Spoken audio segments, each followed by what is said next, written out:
Hello દોસ્તો, કેમ છો? સ્વાગત છે તમારું મારા યુટ્યુબ ચેનલ પર। આજે હું મિક્સ વેજ રવા ઉત્તપ્પા બનાવવાની છું। આ સ્વાદમાં બહુ જ ફાઇન લાગે છે અને આ હેલ્ધી હોય છે। તમે બ્રેકફાસ્ટમાં પણ રાત્રે ડિનરમાં પણ બનાવી શકો છો, જે હલકો ફૂલકો નાસ્તો કહેવામાં આવે છે। તો આજે હું રવા વેજ ઉત્તપ્પા બનાવવાની છું। તો ચાલો મારા કિચનમાં આજે આપણે આ વિડીયો શરૂ કરીએ।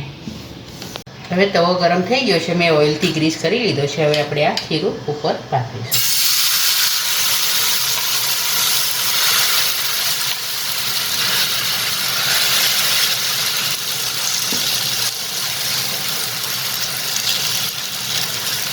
હવે આને આપણે થવા દઈશું। મેં એક કટોરી ભરીને ઝીણો રવો લીધો છે। એમાં 2 મોટી ચમચી ચણાનો લોટ લીધો છે અને 2 ચમચી ચોખાનો લોટ લીધો છે। હવે આપણે પહેલાં મિક્સ કરી લઈશું।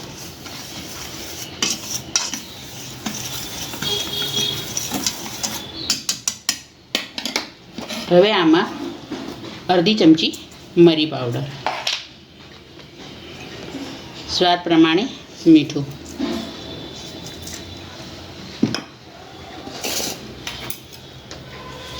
ઝીણા વાટેલા આદુ મરચાં,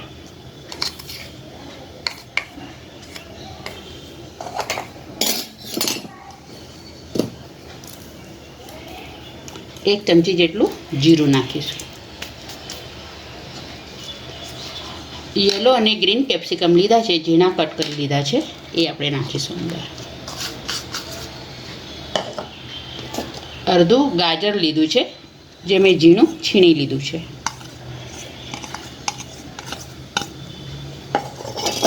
એક ઝીણી સમારેલી ડુંગળી લીધી છે અને એક ઝીણા કાપેલા ટામેટાં લીધા છે। હવે આપણે બધું પહેલાં મિક્સ કરી લઈશું।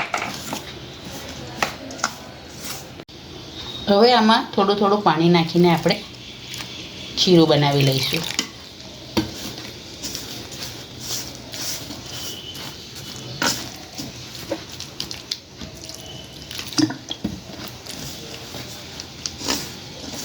બહુ પાતળું પણ નથી બનાવવાનું અને બહુ ઘટ પણ નથી રાખવાનું। આ રીતના ખીરું આપણું થવું જોઈએ। હવે આને આપણે અડધો કલાક માટે રેસ્ટ આપીશું, કેમ કે રવો છે એટલે રવો ફૂલતા થોડી વાર લાગશે એટલે। વઘારિયામાં મેં તેલ ગરમ કરી લીધું છે। હવે એમાં આપણે રાઈ નાખીશું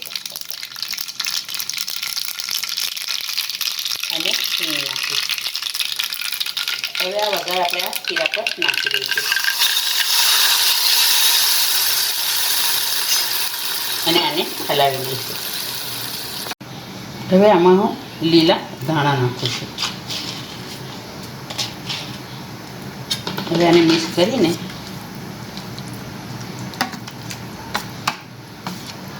ઉત્તપ્પા આપણે બનાવી લઈશું। હવે તવો ગરમ થઈ ગયો છે, મેં ઓઇલથી ગ્રીસ કરી લીધો છે। હવે આપણે આ ખીરું ઉપર પાથરીશું।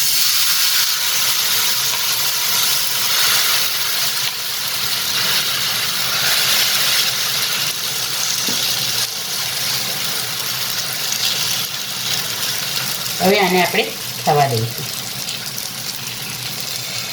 હવે એક સાઈડ શેકાઈ ગયું છે, હવે આપણે પલટાવી લઈએ। હવે બીજી સાઈડ પણ આપણે થવા દઈશું। હવે બંને સાઈડથી શેકાઈ ગયું છે, હવે આપણે આને કાઢી લઈશું। તૈયાર છે આપણા મિક્સ વેજ રવા ઉત્તપ્પા। મેં ટમેટાની ચટણી જોડે સર્વ કર્યા છે। આ વિડીયો તમને ગમ્યો હોય તો લાઈક કરજો, શેર કરજો। ચેનલ પર નવા હો તો સબસ્ક્રાઈબ જરૂરથી કરજો।